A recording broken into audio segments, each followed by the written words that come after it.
Reading through the New Testament in a year, day 34, Matthew 22, verse 23. That same day, the Sadducees, who say there is no resurrection, came to him with a question. Teacher, they said, Moses told us that if a man dies without having children, his brother must marry the widow and raise up offspring for him.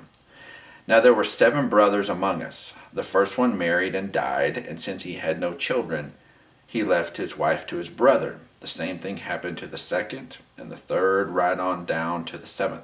Finally, the woman died. Now then, at the resurrection, whose wife will she be of the 7, since all of them were married to her? Jesus replied, You are in error, because you do not know the Scriptures or the power of God. At the resurrection, people will neither marry nor be given in marriage. They will be like the angels in heaven.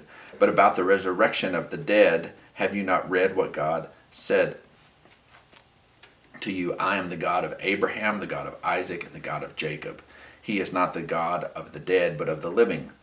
When the crowds heard this, they were astonished at his teaching.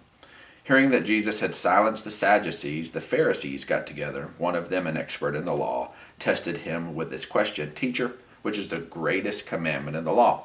Jesus replied, Love the Lord your God with all your heart, with all your soul, and with all your mind. This is the first and greatest commandment, and the second is like it. Love your neighbor as yourself. All of the law and the prophets hang on these 2 commandments.